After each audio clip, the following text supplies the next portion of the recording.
आपको किसी इमाम पर एतराज है कि उसमें कोई शरई ऐब है, तो बड़े बड़े जामियात और मदारिस मौजूद हैं, उलमा मौजूद हैं। बिनोरी टाउन में आप चले जाएं, दारुल उलूम में आप चले जाएं, उलमा के सामने बात रखें कि फला इमाम के अंदर ये शरई ऐब है, क्या इसके पीछे नमाज होती है या नहीं होती। अगर उन्होंने फतवा दिया कि इसके पीछे नमाज नहीं होती, फिर आप उसको माजूल करके दूसरा इमाम रख दें।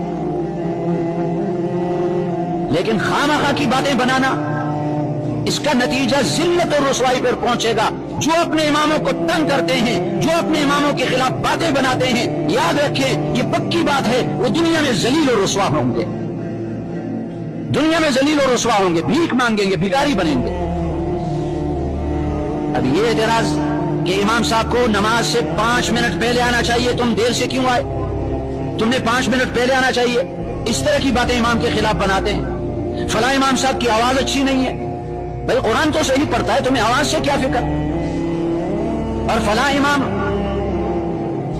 इमाम ऐसा है, फला इमाम ऐसा है, ऐसी बातें उसके तरफ मंसूब करते हैं। मैंने खुद सुनी है कि इमाम साहब मस्जिद में जो दाखिल होते हैं तो अपने जूते झाड़ते नहीं है, झाड़ते नहीं है।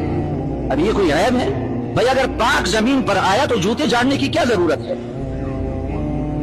तो चूंकि मैं मजबूर हुआ हूं और मैंने इस मेट्रोविल के 4 मस्जिदों के इमामों के हालात सुने, उन्होंने खुद बताए, मामूली बानों पर कमेटी वाले उनको तंग करते हैं, मुक्तदी उनके खिलाफ बातें बनाते हैं, तो इनका अंजाम बिल्कुल ऐसे ही होगा जैसे साद इब्न अबी वक्कास रज़ी अल्लाह अन्हु पर इल्जाम लगाने वाले वो जलील हुए, वो रुसवा हुए।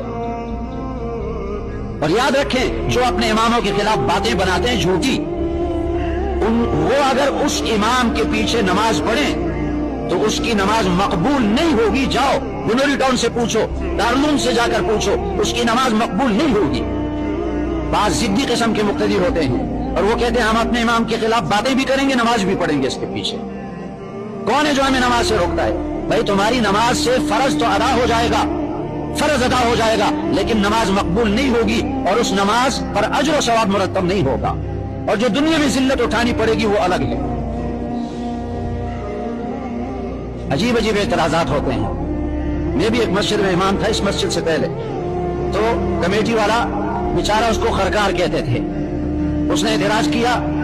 मैं इज्तिमा के लिए चला गया, कराची इज्तिमा, तो कहने लगा आप 2 दिन नमाजें आपने नहीं पढ़ाई, ये लोग एतराज करते हैं। मैंने कहा ठीक है, अपनी मस्जिद संभालो।